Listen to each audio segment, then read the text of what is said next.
In other news now, rural communities in the Northwest Province have appealed to government and police to do more to fight the scourge of drug abuse among the youth.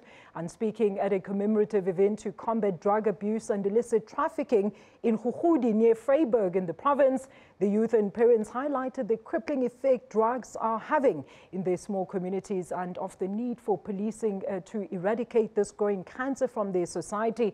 As our reporter Single-eng Lehihi attended the event reports. Greetings to you and our viewers from here in Huhudi in Vryburg in the Northwest. We're with the Social Development Department where we're commemorating the International Day Against the Usage of Drugs and Illicit Trafficking. The date of this event has in fact passed, but we've seen the community come together with stakeholders, including police, to fight the scourge and growth of drugs in our communities. With me, I'm joined by Warrant Officer Mayeko, just to contextualize the prevalence of drugs in our communities. Warrant Officer, just tell us, how prevalent is the scourge in our community? To confirm what you're saying, to attest to what you're saying, we experience a lot of drug abuse in our areas.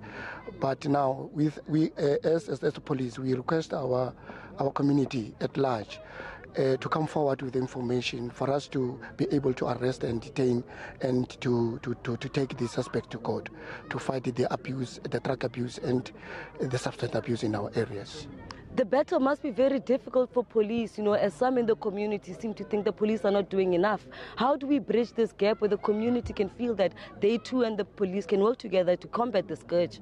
We're trying our level best from the national level until down to the provincial and to the cluster to make sure that our cooperation between the police and the community is well taken care of. But now, what to repeat what I said is that what I said earlier is we plead with our community to come forward, and if maybe someone is having information but he or she is afraid to come forward, maybe to be exposed, we've got a toll-free number, or if maybe possible, the person can come forward to the station. And if maybe when he arrives at the station or she arrives at the station, the individual is afraid to speak to one of our officers, they can go direct to the station commander, give the information, and the information will be taken to relevant units in our police area. Warrant Officer, one of the biggest problems about drug abuse in this community is the fact that it also contributes to unemployment. How worried are you about, how this drug abuse is infiltrating other parts of our community? We are very worried. We are very worried as community, as a PS, and also because we are also the members and we also have kids. And we like you said, the problem of unemployment is very rife. So most of the time when we arrest a person, he will tell you that no, and he'll tell you that I'm not working, and then you must remember it's a habit.